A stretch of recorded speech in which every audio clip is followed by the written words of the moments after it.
আসামিকে leading question করা হচ্ছে। Objection sustain. আপনি নির্ভয়ে বলুন এই টিপসইটি কার? ঠিক আছে, মুখে বলতে না চান, সে যদি আদালতে তাকে হাতের ইশারায় দেখান। ফিল্মটা অনেক ভালো লাগছে। আরে কয় না, মিছা কথা কয়, ধোকা দিয়ে আমার কাছ থেকে সই নিছস। Objection your honour. আপনি এদিকে আসুন।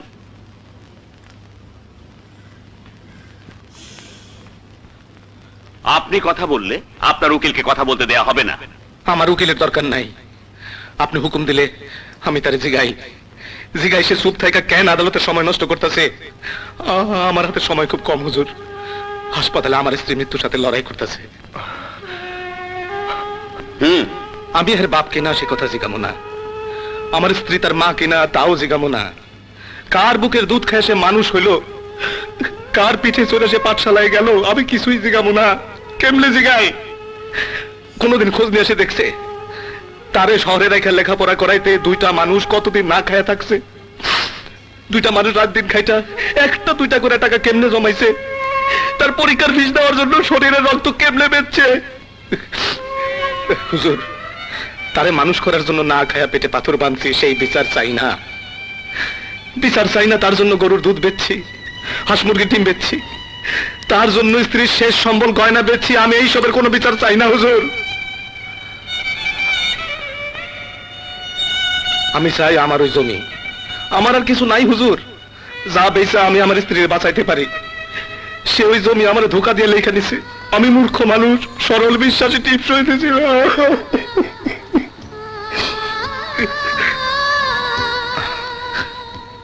এই যে জনাব, আপনি কন আমি যা কইছি তাকে হাসান না মিশা? কন বাবা। কে বাবা? মিশা কথা, আমি আপনার বাবা না, আপনি আমার ছেলে না। হারায় গেছে, হারায় গেছে আমার ছেলে, হারায় গেছে। হুজুর, তারে আমার জমিন ফিরাই দিতে কন। ওই জমিন বেচে আমি আমার স্ত্রীর চিকিৎসা করামো। এই দুনিয়ায় আমার স্ত্রী ছাড়া আর কেউ নাই হুজুর, আর কেউ নাই। আমি দোষী, আমি অপরাধী হুজুর। হ্যাঁ, আমি মিথ্যা বলে বাদনের কাছ থেকে টিপস নিছি হুজুর। আমার শাস্তি দেন হুজুর, আমি দোষী, আমার শাস্তি দেন, আমার শাস্তি দেন। আগামীকাল সকাল 11টায় মামলার রায় ঘোষণা করা হবে, তাই আদালত আগামীকাল সকাল 11টা পর্যন্ত মুলতবি ঘোষণা করা হলো।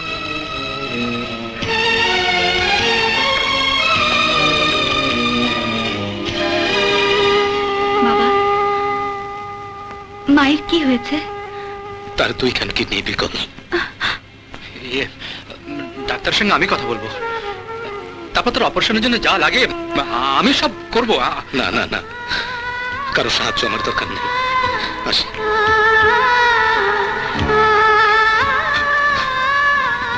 মা,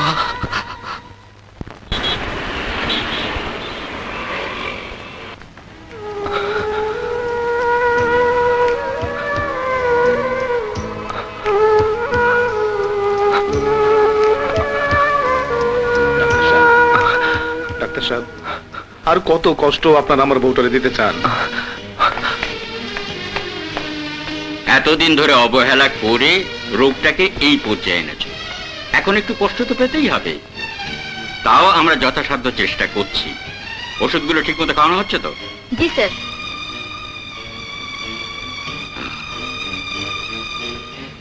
কিডনিটা না বদলানো পর্যন্ত তোমার বইয়ের অবস্থার উন্নতি হবে না সাজু।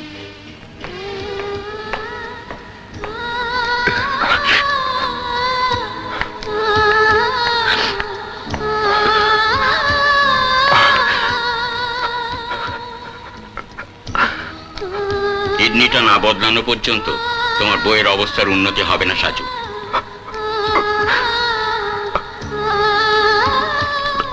ওকে ডাক্তার সাহেব। আপনি? আমি কিডনি দিতে চাই। কাকে? আমার মাকে। আপনার মা কোথায়? 7 নম্বর ওয়ার্ডের কিডনি পেশেন্ট। সাজু দারওয়ানের স্ত্রী আপনার মা? তোমার মা? কিন্তু যতদূর মনে পড়ছে সাজু দারওয়ান বলেছিল সে নিঃসন্তান। তুই স্যার আমার আর কে আছে? আমার ছাড়া তোরও তো আর কেউ নাই।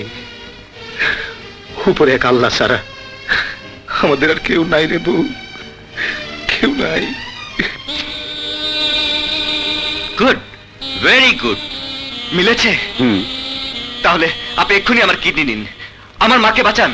একটা এত বড় অপারেশনের জন্য অনেক প্রিপারেশনের দরকার। যতই তাড়াহুড়ো করি, আগামীকাল দুপুরের আগে সম্ভব নয়। আগামীকাল? হ্যাঁ, কাল সকাল 11টায় তুমি চলে এসো। আসবো। আমাকে আসতে, তাহলে আমার বাবা মা রাজি হবেন না। আপনি আমাকে কথা দিন, কাউকে বলবেন না, এই কথা কাউকে কোনোদিন জানতে দেবেন না স্যার। ওকে, ঠিক আছে।